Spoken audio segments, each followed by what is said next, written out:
నమస్కారం ETV news కు స్వాగతం ముఖ్యాంశాలు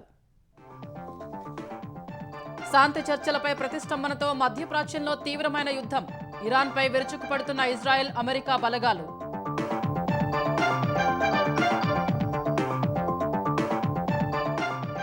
ప్రతీకార దాడులు తీవ్రం చేసిన ఇరాన్ గల్ఫ్లోని అమెరికా స్థావరాలు పోర్టులపై డ్రోన్ల దాడులు ఇజ్రాయెల్పై హెజ్బొల్లా బాంబులు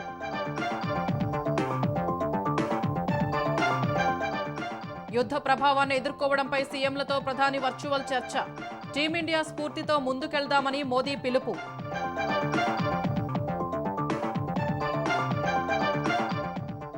పెట్రోల్ డీజిల్పై ఎక్సైజ్ సుంకం తగ్గించిన కేంద్రం 10 రూపాయల చొప్పున ఊరట వాణిజ్య ఎల్పీజీ సరఫరా 70% పెంపు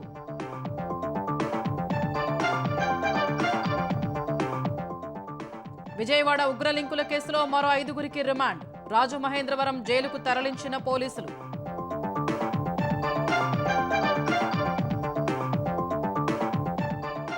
రెవెన్యూ అధికారులకు అందిన మార్కాపురం బస్సు ప్రమాద మృతుల డీఎన్ఏ నివేదికలు రేపటి నుంచి మృతదేహాల అప్పగింత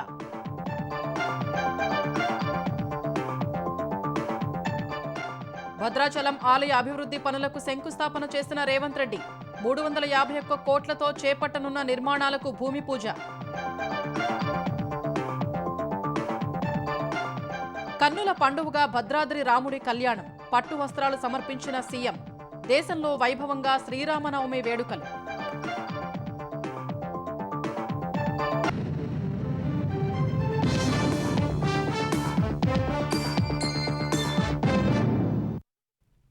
పశ్చిమాసియాలో యుద్ధం ముగిసే సూచనలు కనిపించడం లేదు ఇరుపక్షాలు శాంతి ఒప్పందాల కంటే దాడులకే అధిక ప్రాధాన్యం ఇస్తున్నట్లు కనిపిస్తోంది తాజాగా టెహ్రాన్ సహా ఇరాన్లోని పలు ప్రాంతాలపై ఇజ్రాయెల్ అమెరికా విరుచుకుపడుతున్నాయి ఇస్ఫహాన్లో జరిగిన దాడిలో 26 మంది ప్రాణాలు కోల్పోయినట్లు ఇరాన్ మీడియా వెల్లడించింది ఈ దాడుల్ని ధీటుగా ఎదుర్కొంటున్న టెహ్రాన్ భారీగా ప్రతిదాడులు చేస్తోంది ఇజ్రాయెల్ గల్ఫ్ దేశాల్లోని పోర్టులపై విరుచుకుపడుతోంది అటు యుద్ధంలో ఇప్పటివరకు ఇరాన్లో 1900 మందికి పైగా చనిపోయారు లెబనాన్లో 1100 మందికి పైనే ప్రాణాలు కోల్పోయారు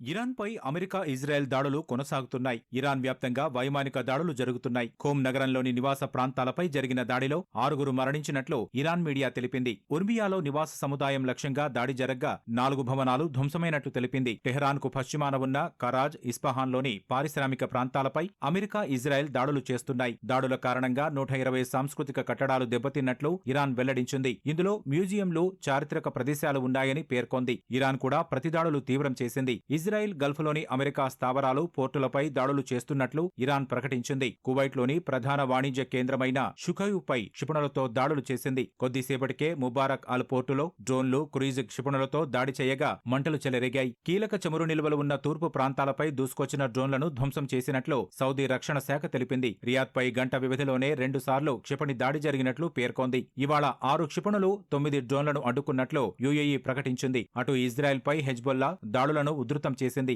ఉత్తర ఇజ్రాయెల్పై 100కు పైగా క్షిపణులతో దాడులు చేసినట్లు ప్రకటించింది దక్షిణ లెబనాన్లోని ఇజ్రాయెల్ సైనికులపై దాడులు జరిపినట్లు హెజ్బొల్లా తెలిపింది సరిహద్దులు దాటి లెబనీస్ భూభాగంలోకి ప్రవేశించిన ఇజ్రాయెల్ సైనికులపై దాడులు చేసినట్లు వెల్లడించింది కంతారా పట్టణంలోని ఇజ్రాయెల్ సైనికులు వారి వాహనాలపై రాకెట్ దాడులు జరిపినట్లు చెప్పింది బెయిల్లిఫ్ పట్టణం సమీపంలో ముందుకు సాగుతున్న ఇజ్రాయెల్ సైనికులపై గైడెడ్ క్షిపణితో దాడి చేసినట్లు వెల్లడించింది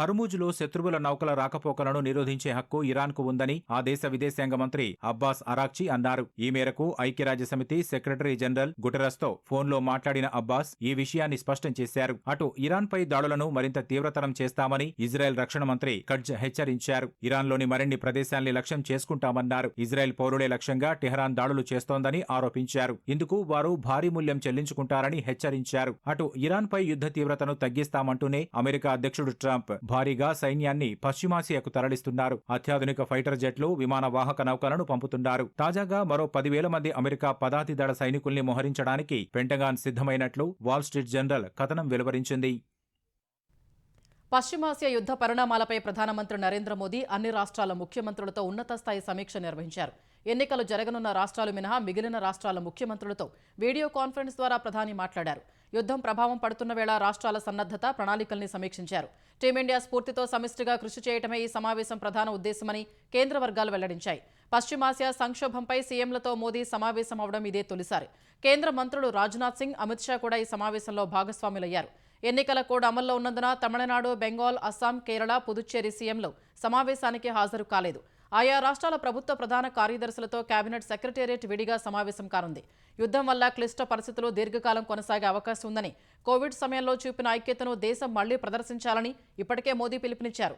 ఈ సంక్షోభాన్ని ఆసరాగా చేసుకుని విద్రోహ శక్తులు భద్రతకు విఘాతం కలిగించే ప్రమాదం ఉందని, అందుకే తీర ప్రాంతాలు, సరిహద్దులో వ్యూహాత్మక సంస్థల వద్ద భద్రతను కట్టుదిట్టం చేయాలని ఆదేశించారు. తప్పుడు సమాచారాన్ని వ్యాప్తి చేసేవారు, బ్లాక్ మార్కెటింగ్కు పాల్పడే వారిపై కఠిన చర్యలు తీసుకోవాలని రాష్ట్రాలకు సూచించారు.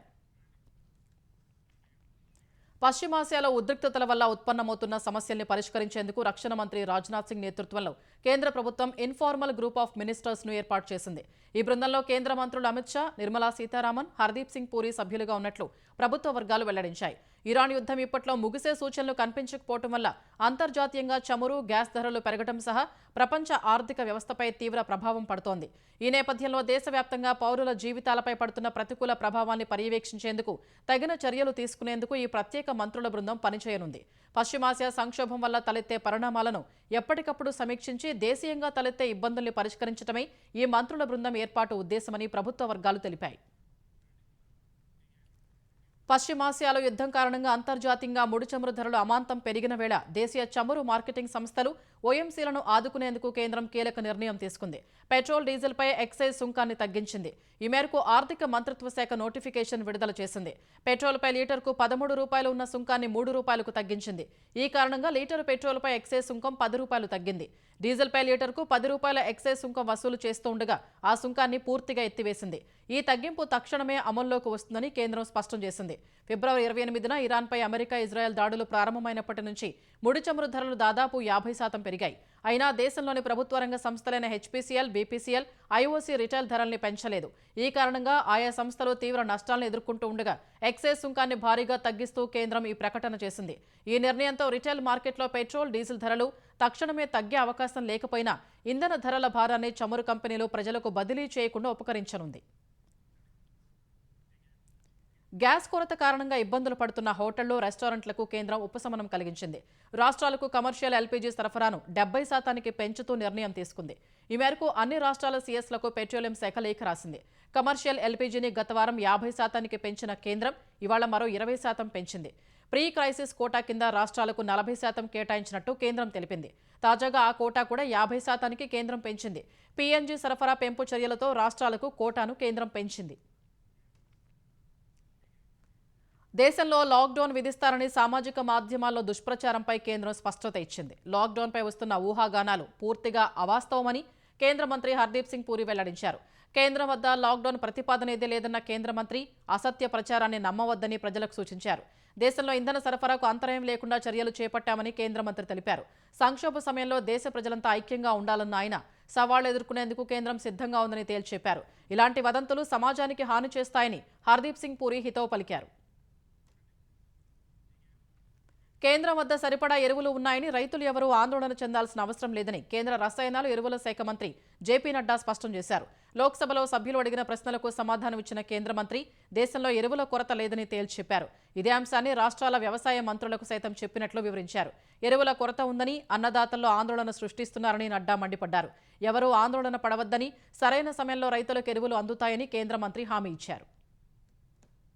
लेकिन मैं सरकार की तरफ से और इस हाउस के माध्यम से देश की जनता को आश्वस्त करना चाहता हूं कि जहां तक खाद का सवाल है, फर्टिलाइजर का सवाल है, माकूल पर्याप्त खाद की व्यवस्था भारत सरकार ने कर रखी है और हमारे रिजर्व्स हैं और कोई भी पैनिक करने की जरूरत नहीं है। और मैंने सबको कहा है कि ये जो पैनिक क्रिएट किया जा रहा है, इस पैनिक की कोई आवश्यकता नहीं है। हमारे पास पर्याप्त भंडारण है और उस भंडारण के व्यवस्था के कारण किसानों को सही समय पर खाद जितनी चाहिए वो मिलेगी। భారత రక్షణ వ్యవస్థను బలోపేతం చేసే దిశగా కేంద్ర ప్రభుత్వం కీలక నిర్ణయాలు తీసుకుంది. సుమారు 2,38,000 కోట్ల వ్యయంతో పలు ఆయుధాలు, రక్షణ వ్యవస్థల కొనుగోలుకు పచ్చజెండా ఊపింది. రక్షణ మంత్రి రాజ్నాథ్ సింగ్ అధ్యక్షతన జరిగిన రక్షణ వ్యవహారాల సేకరణ మండలి ఈ ప్రతిపాదనలకు ఆమోదం తెలిపింది. అందులో S-400 క్షిపణి వ్యవస్థలు, air defence tracked system, armed piercing tank ammunition, high capacity radio relay, Dhanush gun system, aerial real surveillance system వంటివి ఉన్నాయి. వాయుసేన సామర్థ్యాన్ని పెంపొందించే దిశగాను డీఏసీ కీలక నిర్ణయాలు తీసుకుంది. వైమానిక దళం కోసం మీడియం ట్రాన్స్పోర్ట్ ఎయిర్ క్రాఫ్ట్లతో పాటు అత్యంత శక్తివంతమైన S-400 long range missile system, remotely piloted strike air క్రాఫ్ట్ల కొనుగోలుకు ఆమోదం తెలిపింది. శత్రువుల సుదూర దాడుల్ని సమర్థంగా తిప్పికొట్టేందుకు S-400 గగనతల రక్షణ వ్యవస్థ అత్యంత కీలకం కానుంది. సుఖోయ్ 30 యుద్ధ విమానాల ఇంజన్ల ఆధునీకరణకు కూడా ఆమోదం తెలిపింది. తీర ప్రాంత భద్రతను కాపాడే ఇండియన్ కోస్ట్ గార్డు కోసం heavy duty air cushion vehicles కొనుగోలుకు రక్షణ శాఖ గ్రీన్ సిగ్నల్ ఇచ్చింది. 2025-26 ఆర్థిక సంవత్సరంలో ఇప్పటి వరకు రక్షణ శాఖ 6.73 లక్షల కోట్ల విలువైన 55 ప్రతిపాదనలకు ఆమోదం తెలిపింది. ఓ ఆర్థిక సంవత్సరంలో ఇంత భారీ స్థాయిలో ప్రతిపాదనలకు ఆమోదం లభించడం రక్షణ శాఖ చరిత్రలోనే ఇదే తొలిసారని అధికారులు తెలిపారు. నేపాల్ నూతన ప్రధానిగా బాలేంద్ర షా ప్రమాణ స్వీకారం చేశారు. 35 ఏళ్ల బాలేంద్ర షా నేపాల్ ప్రధాని పగ్గాలు చేపట్టిన అతిపిన్న వయస్కుడిగా రికార్డు సృష్టించారు. అధ్యక్ష భవనమైన శీతల్ నివాస్లో జరిగిన కార్యక్రమంలో బాలేంద్ర షాతో అధ్యక్షుడు రామచంద్ర పౌడేల్ ప్రమాణం చేయించారు. ర్యాప్ సంగీత కళాకారుడైన బాలేంద్ర షా బాలెన్గా ప్రసిద్ధి చెందారు. తన సంగీతం ద్వారా నేపాల్లోని పరిస్థితులపై ప్రజల్లో అవగాహన పెంచి అనతి కాలంలోనే అత్యున్నత స్థాయికి ఎదిగారు. అవినీతి, సోషల్ మీడియా విధానానికి వ్యతిరేకంగా నేపాల్లో జంజీ తిరుగుబాటు తర్వాత మొదటిసారి జరిగిన పార్లమెంట్ ఎన్నికల్లో బాలేంద్ర షా నేతృత్వంలోని రాష్ట్రీయ స్వతంత్ర పార్టీ అఖండ విజయం సాధించింది.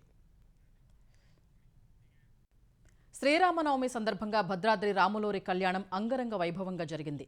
సీతా సమేత శ్రీరామచంద్రస్వామి కళ్యాణాన్ని మిథిలా మైదానంలో అభిజిత్ లగ్నంలో అట్టహాసంగా నిర్వహించారు. రామచంద్రస్వామికి ముఖ్యమంత్రి రేవంత్ రెడ్డి తెలంగాణ ప్రభుత్వం తరఫున పట్టు వస్త్రాలు, ముత్యాల తలంబ్రాలు సమర్పించారు. ఈ కమనీయ వేడుకను వేలాది మంది భక్తులు కనులారా వీక్షించి తన్మయత్వం చెందారు. జగాలను ఏలిన జగదేక వీరుడికి జగన్మాత సీతమ్మకు అభిజిత్ లగ్నంలో జరిగిన కళ్యాణ వేడుక కమనీయంగా సాగింది. భద్రాద్రి దివ్యక్షేత్రంలో జరిగిన ఈ మహావేడుక భక్త కోటిని నయనానందకరం చేసింది. ఉదయం 10:30 నుంచి మధ్యాహ్నం 12:30 వరకు సాగిన కళ్యాణ క్రతువులో ప్రతి ఘట్టం భక్తులను ఆధ్యాత్మిక ఆనందంలో ముంచెత్తింది. ప్రత్యేకంగా అలంకరించిన మిథిలా ప్రాంగణంలో తొలుత తిరుకల్యాణానికి సంకల్పం పలికి సర్వ విజ్ఞాన శాంతికి ఆరాధన చేపట్టారు. కళ్యాణానికి ఉపయోగించే సామాగ్రిని సంప్రోక్షణ చేసిన తర్వాత రక్షాబంధనం నిర్వహించి యోక్తధారణ చేశారు. ఇరు వంశాల గోత్రాలు పఠించి స్వామివారి పాద ప్రక్షాళన చేసి మహాదానాలు సమర్పించారు. వేద మంత్రోచ్చరణలు మారుమోగుతుండగా అభిజిత్ లగ్నం సమీపించగానే జీలకర్ర బెల్లం మిశ్రమాన్ని సీతారాముల శిరస్సుపై ఉంచారు. ఈ సమయాన్ని శుభముహూర్తమని జగత్ కళ్యాణ శుభ సన్నివేశంగా కీర్తిస్తారు. రాముడు దోసిట తలంబ్రాలు నీలపురాసులవుతుంటే జానకి దోసిట తలంబ్రాలు కెంపులయ్యాయి. కంఠే ఆచార్యః హరింధ్యాయన్ సమర్పయేత్. ఓం సుమంగళేర్యం వధూరిమాగుం సమేత పశ్యత. రాములోరి కళ్యాణ వేడుకలో కుటుంబ సమేతంగా పాల్గొన్న సీఎం రేవంత్ రెడ్డి తెలంగాణ ప్రభుత్వం తరపున స్వామివారికి పట్టు వస్త్రాలు, ముత్యాల తలంబ్రాలు సమర్పించారు. సీఎంతో పాటు ఉప ముఖ్యమంత్రి భట్టి విక్రమార్క, దేవాదాయ శాఖ మంత్రి కొండా సురేఖ, మంత్రులు తుమ్మల నాగేశ్వరరావు, పొంగిలేటి శ్రీనివాసారెడ్డి, వాకిటి శ్రీహరి, అడ్లూరి లక్ష్మణ్ స్వామివారి కళ్యాణాన్ని కనులారా వీక్షించారు.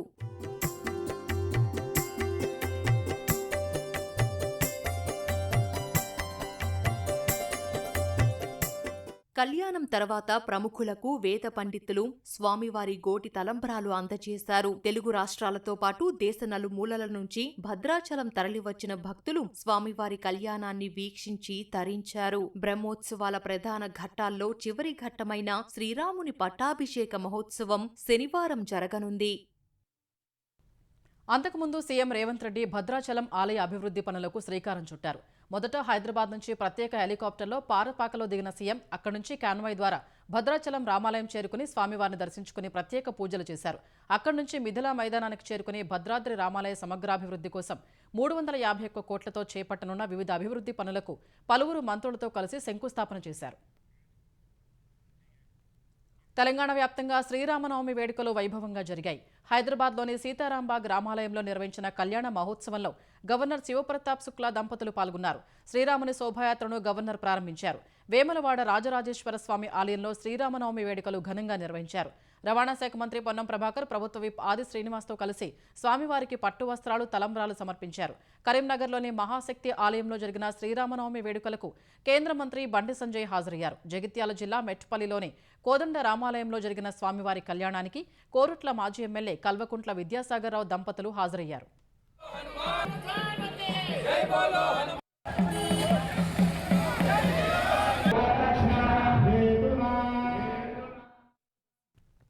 ఆంధ్రప్రదేశ్ వ్యాప్తంగా శ్రీరామనవమి వేడుకలు ఘనంగా జరిగాయి. తిరుపతిలో శ్రీరామనవమి సందర్భంగా స్వామివారికి అర్చకులు అభిషేకం నిర్వహించారు. ఊంజల మండపంలో శ్రీ సీత, లక్ష్మణ, ఆంజనేయ సమేత శ్రీరామచంద్రమూర్తి ఉత్సవర్లకు స్నపన తిరుమంజనం అంగరంగ వైభవంగా జరిగింది.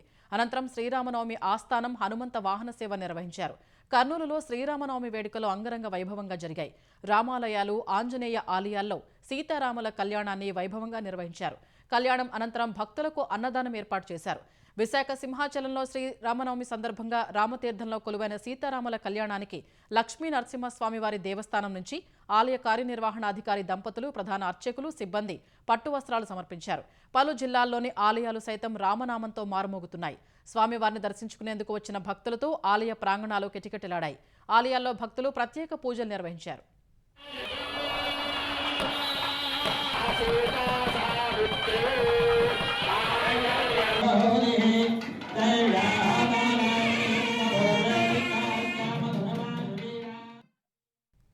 శ్రీరామనవమి పర్వదినాన్ని పురస్కరించుకుని దేశవ్యాప్తంగా ఆలయాలు భక్తులతో కిటకిటలాడుతున్నాయి. ఉత్తరప్రదేశ్ అయోధ్యలో భవ్య రామమందిరం భక్తులతో కిక్కిరిసిపోయింది. తమ ఆరాధ్య దైవం బాలరాముడిని దర్శించుకునేందుకు దేశం నలుమూలల నుంచి భక్తులు అయోధ్యకు చేరుకున్నారు. తెల్లవారుజాము నుంచే భక్తులు సరయూ నదిలో పుణ్యస్నానాలు ఆచరించి ఆలయానికి చేరుకున్నారు. కిలోమీటర్ల మేర క్యూలైన్లలో వేచి ఉండి భక్తి శ్రద్ధలతో రామ్లల్లాను దర్శించుకుంటున్నారు. ఈసారి కూడా మధ్యాహ్నం 12 గంటలకు రామ్లల్లా నుదుటిపై సూర్యకిరణాలు ప్రసరించాయి. ఈ అద్భుత దృశ్యాన్ని భక్తులు ఎంతో ఆసక్తిగా వీక్షించారు. ఈ సమయంలో ప్రధాని నరేంద్ర మోదీ టీవీ ద్వారా ప్రత్యక్ష ప్రసారంలో బాలరాముడిని దర్శించుకున్నారు. ఆ దేవదేవుడికి నమస్కారం చేశారు. తెలంగాణ సర్వోదయం కోసం నూతన రాజకీయ పార్టీ పెట్టబోతున్నారని జాగృతి అధ్యక్షురాలు కవిత ప్రకటించారు. ఏప్రిల్ 25న కొత్త రాజకీయ పార్టీ పేరును, జెండాను మేడ్చల్ మునీరాబాద్లోని అధ్యయ కన్వెన్షన్లో ప్రకటిస్తారని తెలిపారు. తెలంగాణ రాష్ట్రం ఏర్పడి 12 ఏళ్లైనా ప్రధాన ఆశయాలు నెరవేరలేదని కవిత నిజామాబాద్లో వ్యాఖ్యానించారు. అందరి కోసం పనిచేసేలా నూతన రాజకీయ పార్టీ ఉంటుందని తెలిపారు. యువత, మహిళలకు తమ పార్టీలో మంచి స్థానం ఉంటుందన్నారు. బీసీ, ఎస్సీ, ఎస్టీలు పార్టీ ప్రారంభ కార్యక్రమానికి తరలి రావాలని కవిత పిలుపునిచ్చారు. ప్రజలకు మంచి జరగాలని కోరుకునేటటువంటి వ్యక్తులు, అటువంటి శక్తులు ఈ రాష్ట్రానికి అవసరం. కాబట్టి ఖచ్చితంగా పొలిటికల్ పార్టీ పెడతా ఉన్నాం. ఈ రాష్ట్రంలో రాజకీయాల్లో మార్పు రావాలనుకునే వాళ్ళందరినీ కూడా మనస్ఫూర్తిగా ఆహ్వానిస్తా ఉన్నాం. ఏప్రిల్ 25వ తారీఖు నాడు మార్నింగ్ 10 o'clockకి మేము జెండా ఆవిష్కరణ చేసి మా పార్టీ పేరు చెప్తాము. ప్రత్యేకించి మా ఆడబిడ్డల్ని నేను రిక్వెస్ట్ చేస్తా ఉన్నా. మగవాళ్ళు నడిపినటువంటి పార్టీలు ఇన్ని రోజులు చూసినాం. కాబట్టి ఆడబిడ్డల జీవితంలో మార్పు తీసుకురావడానికి ఈ రాష్ట్రంలో ఒక ఆడబిడ్డగా మీ అందరి ఆశీర్వాదం కోరుతూ నేను ఒక పార్టీని పెట్టబోతా ఉన్నా. ప్రతి ఊరు నుండి కూడా తరలి రావాలని చెప్పి నేను రిక్వెస్ట్ చేస్తా ఉన్నా. విజయవాడ ఉగ్ర లింకుల కేసులో మరో 5గురికి సీఎంఎం కోర్టు రిమాండ్ విధించింది. ఇవాళ ఓ మైనర్ సహా 6గురిని పోలీసులు అరెస్ట్ చేశారు. అరెస్టైన వారిలో A7 Lucky Ahmed Delhi, A9 Zeeshan Rajasthan, A10 Meera Asif Ali Bengal, A12 Shahrukh Khan, A13 Sheikh Faizur Rehman మహారాష్ట్రకు చెందినవారిగా పోలీసులు తెలిపారు. నిందితులందరూ ఆన్లైన్లో తీవ్రవాద భావజాలానికి ఆకర్షితులై తర్వాత యువతను సైతం అటువైపు వచ్చేలా ప్రచారం చేస్తున్నారని అభియోగాలు మోపారు. నిందితుల్ని విజయవాడ సీఎంఎం కోర్టులో హాజరుపరచగా వారికి ఏప్రిల్ 6 వరకు న్యాయమూర్తి రిమాండ్ విధించారు. న్యాయమూర్తి ఆదేశాలతో నిందితుల్ని రాజమహేంద్రవరం జైలుకు తరలించారు. మైనర్ నిందితుడిని జువైనల్ కోర్టులో హాజరుపరచనున్నారు. మార్కాపురం జిల్లా రాయవరం వద్ద గురువారం తెల్లవారుజామున హరికృష్ణ ట్రావెల్స్ బస్సు ప్రమాదంలో చనిపోయిన వారి మృతదేహాల కోసం బంధువులు నిరీక్షిస్తున్నారు. మంటల్లో కాలిపోయిన 14 మంది ప్రయాణికుల శరీర భాగాలను అధికారులు జాగ్రత్తగా సేకరించి మార్కాపురం ప్రభుత్వాసుపత్రి మార్చురీలో భద్రపరిచారు. DNA పరీక్షల ఆధారంగా మృతదేహాలు అప్పగించేందుకు శాంపిల్స్ సేకరించి గుంటూరులోని ఫోరెన్సిక్ ల్యాబ్కు పంపగా ఆ నివేదికలు రెవెన్యూ అధికారులకు చేరాయి. రేపు మృతదేహాలు అప్పగిస్తామని అధికారులు తెలిపారు. ప్రమాదంలో గాయపడి మార్కాపురం ఆసుపత్రిలో 14 మంది, ఒంగోలు రిమ్స్లో 16 మంది చికిత్స పొందుతున్నారు. క్షతగాత్రులు కోలుకుంటున్నారని వైద్యులు తెలిపారు. రిమ్స్లో బాధితుల్ని మంత్రులు డోలా బాలవీరాంజనేయ స్వామి, గొట్టిపాటి రవికుమార్ పరామర్శించారు. పూర్తిగా నయమై డిశ్చార్జ్ అయ్యే వరకు అండగా ఉంటామని భరోసా ఇచ్చారు. అటు బస్సు యజమాని డ్రైవర్ పి హరికృష్ణారెడ్డిని మార్కాపురం పోలీసులు అదుపులోకి తీసుకున్నారు. ప్రమాద సమయంలో డ్రైవింగ్ సీట్లో ఉన్న హరికృష్ణారెడ్డి ఆ తర్వాత పరారవుగా ఆయన్ను అదుపులోకి తీసుకున్నారు. అనంతపురం జిల్లాలో బావమరిదిని చంపిన బావపై పోలీసులు కాల్పులు జరిపారు. యాడికి మండలం కోన ఉప్పలపాడు సమీపంలోని కొండల్లో ఈ ఘటన జరిగింది. చిన్నపిల్లాడైన బావమరిదిని చంపిన బావ సర్వేష్ కుమార్ను నిన్న పట్టుకున్న పోలీసులు ఇవాళ సీన్ రీకన్స్ట్రక్షన్ కోసం హత్య చేసిన ప్రాంతానికి తీసుకెళ్లారు. ఎలా చంపాడో తెలుసుకునే ప్రయత్నం చేశారు. ఈ క్రమంలో నిందితుడు ఒక్కసారిగా ఖాళీ బీర్ సీసాతో పోలీసులపైకి దాడికి దిగాడు. నిందితుడు సర్వేష్ కుమార్ దాడిలో సీఐ రామసుబ్బయ్య మరో కానిస్టేబుల్ గాయపడ్డారు. సీఐ భుజానికి, కానిస్టేబుల్ అరచేతికి గాయాలయ్యాయి. దీంతో పోలీసులు గాల్లోకి కాల్పులు జరిపారు. అయినా వెనకపోవడంతో తిరగబడ్డ నిందితుడి ప్రాణాలకు హాని కలగకుండా కాళ్లపై కాల్చారు. తర్వాత నిందితుడిని, గాయాలైన పోలీసుల్ని తొలుత తాడిపత్రి ఆసుపత్రికి తరలించారు. అక్కడ జిల్లా ఎస్పీ జగదీష్ పోలీసుల్ని పరామర్శించారు. అనంతరం మెరుగైన చికిత్స కోసం అనంతపురం జిల్లా ఆసుపత్రికి తీసుకెళ్లారు. యుద్ధం కారణంగా ముడి చమురు ధరలు మరోసారి భగ్గుమన్న వేళ డాలర్తో పోలిస్తే రూపాయి మారకపు విలువ సరికొత్త జీవితకాల కనిష్టానికి పడిపోయింది. ఇవాళ 86 పైసల మేర తగ్గి 94.82కు పతనమైంది. ఉదయం 94.18 వద్ద రూపాయి మారకపు విలువ ప్రారంభమైంది. కొద్దిసేపటికే 94.5 బెంచ్ మార్క్ను దాటేసింది. దేశీయ స్టాక్ మార్కెట్ల నుంచి విదేశీ సంస్థాగత మదుపర్లు పెద్ద ఎత్తున పెట్టుబడులు వెనక్కి తీసుకోవడం వంటి పరిణామాలు రూపాయి పతనానికి దారితీశాయి. చివరికి 86 పైసల మేర తగ్గి 94.82 వద్ద స్థిరపడింది.